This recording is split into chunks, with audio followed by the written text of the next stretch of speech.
Breaking news अवां सां share कयूं पिया गौसपुर मां, जिते ख़ानगी बैंक जे 3 मुलाज़िमनि सूदो अगवा थी वियल 5 ॼणा बाज़ियाब न थिया। वारसनि पारां धरणो हंयो वियो आहे। मुखबिन जी वारसनि जो तंगवाणी शाख वटि इंडस हाईवे ते धरणो जारी आहे। टायरनि खे बाहियूं ॾिनी वियूं आहिनि। रोड ब्लॉक कयो वियो आहे। मुखबिन में अल्ताफ़ अहमद, आलिम गोलो, गुलाब, फरमान ॾाहाणी ऐं शाहनवाज़ नसीराणी शामिल आहिनि।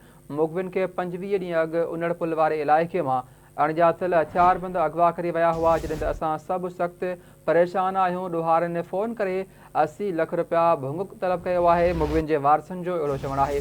IG सिंध ऐं DIG लाड़काणो नोटिस वठी मुखबिन खे बाज़ियाब कराइनि। अहम ख़बर आहे, गौसपुर खां ख़ानगी बैंक जे 3 मुलाज़िमनि सूदो अगवा थी वियल 5 ॼणा बाज़ियाब न थिया आहिनि। वारसनि धरणो हंयो आहे। मुखबिन जे वारसनि जो तंगवाणी शाख वटि इंडस हाईवे ते धरणो जारी आहे। टायरनि खे बाहियूं ॾेई रोड ब्लॉक करे छॾियो आहे। मुखबिन में अल्ताफ़ अहमद, आलिम गोलो, गुलाब, फरमान ॾाहाणी ऐं शाहनवाज़ नसीराणी शामिल आहिनि, जॾहिं त मुखबिन खे 25 ॾींहं अॻु उनड़ पुल वारे इलाइक़े मां अणॼातल हथियारबंद अगवा करे विया हुआ। वारसनि जो चवणु आहे त असां सभु सख़्तु परेशान आहियूं। ॾोहारनि फ़ोन करे 80 लख रुपया भुंग तलब कयो आहे।